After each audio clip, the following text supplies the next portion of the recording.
भारत और पाकिस्तान के बीच बढ़ते तनाव को देखते हुए रूस ने अपने नागरिकों को पाकिस्तान की यात्रा न करने की सलाह दी है।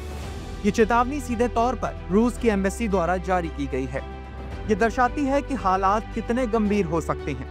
आमतौर पर देखा जाता है कि ब्रिटेन, अमेरिका और यूरोपीय देश इस तरह की चेतावनियां जारी करते हैं, लेकिन रूस जनरली ऐसी एडवाइजरी जल्दी जारी नहीं करता।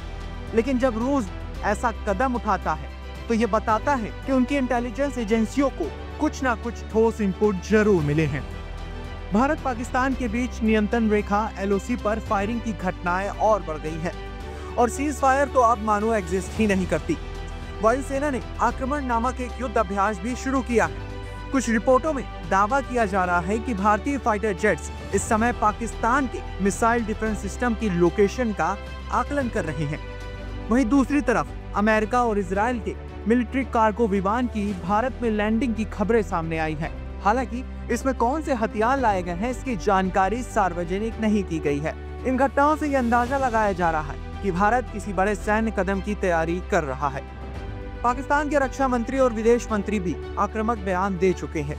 उन्होंने यहाँ तक कहा है कि कश्मीर के मुद्दे को लेकर एक ऑल आउट युद्ध की संभावना बनी रही है। रूस की चेतावनी का एक बहुत महत्वपूर्ण कारण भी है। आपको ऐसा लगता होगा कि रूस के नागरिक क्या पाकिस्तान भी घूमने जाते हैं? तो आपको बता देता हूँ कि जब से यूक्रेन और रूस का युद्ध शुरू हुआ है, तब से रूसी नागरिक अब अमेरिका और यूरोप के कई देशों की यात्रा नहीं कर पा रहे हैं। इसलिए वे नए देश में घूमने की कोशिश कर रही, जिसमें से पाकिस्तान भी शामिल है। लेकिन अब रूस चाहता है कि उसके नागरिक इस क्षेत्र से फिलहाल दूर रहें। और ये बात गौर करने वाली है कि रूस ने सिर्फ POK के लिए मना नहीं किया, जबकि वो ऐसा कह सकता था, लेकिन उसने पूरे पाकिस्तान में जाने से मना किया है। कश्मीर में भारतीय पर्यटकों पर हुए हमले के बाद जिस तरह से अंतर्राष्ट्रीय प्रतिक्रियाएं सामने आई हैं, उनसे भी रूस और अमेरिका जैसे देशों की स्थिति साफ दिखाई देती है।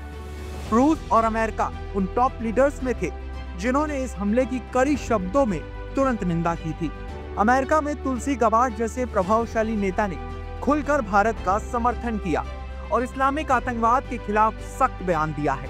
अमेरिका की खुफिया एजेंसियों और सरकार के ट्विटर हैंडल तक ने न्यूयॉर्क टाइम्स जैसी मीडिया संस्थाओं की आलोचना की है, जिन्होंने हमले को गनमैन अटैक कहकर संबोधित किया था, जबकि अमेरिकी प्रशासन ने इसे सीधे आतंकी हमला कहा है। रूसी मीडिया ने और वहां के विशेषज्ञों ने यह बात गंभीरता से नोटिस की है कि अमेरिका भारत के समर्थन में पहले से कई ज्यादा मुखर हो चुका है। इजराइल के बाद शायद भारत ही ऐसा देश है जिसे अमेरिका अब इस तरह खुलेआम बैक कर रहा है। इन्हीं सब संकेतों के आधार पर रूस को लगता है कि भारत, अमेरिका और संभवतः इजराइल के समर्थन से पाकिस्तान के खिलाफ कोई बड़ा कदम उठा सकता है। इसलिए आने वाले दिनों में इस मसले पर और कई अहम घटनाक्रम देखने को मिल सकते हैं।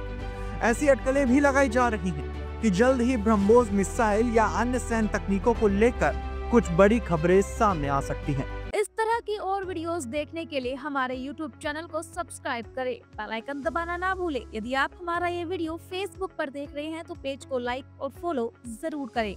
हमारे अन्य सोशल मीडिया पेजेस से भी जुड़े।